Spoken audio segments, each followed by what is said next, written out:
জয় জগন্নাথ, জয় বজরংবলী। বন্ধুরা, আজকে 10 দিন পরে তোমাদের সঙ্গে কিছু কথা বলতে চলে এলাম। পুরী যে বেরিয়ে গেছিলাম, চলে এলাম ফিরে।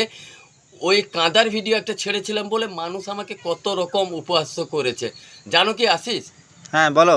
অনেক রকম আমাকে উপহাস্য করেছে মার্কেটে দাঁড়িয়ে।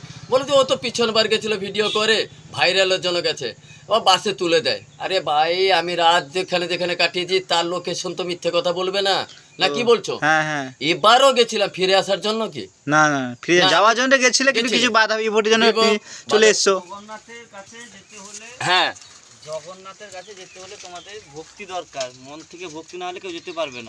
আছে গেছিল, কিন্তু বাধা বিপত্তির জন্য কিছু পালিয়ে এসছে, কিছু পালিয়ে কারণে সবাই চলে যেতে এসছে। পারে না জগন্নাথের কাছে। যেতে পারে কি? ভাগ্য থাকলে হ্যাঁ ঠিক, ভাগ্য না থাকলে যেতে পারবে না। আমি মনে হয় যে আমি এই শরীরে চুল দিয়ে এত বড় বড় রেখেছি, আমাকে দেখলে মনে হয় যে ভালো লাগবে না। শখ। ভাই চুল কেটে নে তো রোগা রোগা শরীরে। আমি বলি আমি জগন্নাথে যতক্ষণ দর্শন না করবো আমি চুল কাটবো না। আমার এখন একটাই লালসা, তোমরা ভিডিও তোলো না তোলো, ভাইরাল করো না করো, তোমাদের সঙ্গে একটা ভিডিও করি, তুলে ধরি, ওটাই একটা তুলে ধরবো।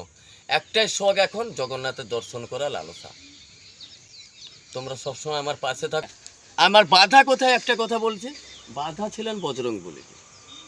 পিছনবার গেছিলাম তুমি? এই হৃদয়তে, হ্যাঁ। অনুমান নয় তো যে চিরে দেখাবো রাম সীতা, ঠিক আছে? পিছনবার গেছিলাম জগন্নাথের দর্শন পেয়েছিলাম, এবার গেলাম সবসময় বজরংবলী। ডাকছে চলে আয় আমাকে নিয়ে। ক্যাবলা, চলে আয়। আর যা তো লোক উপহাস্য করছে। চলো, জয় জগন্নাথ। জয় বজরংবলী।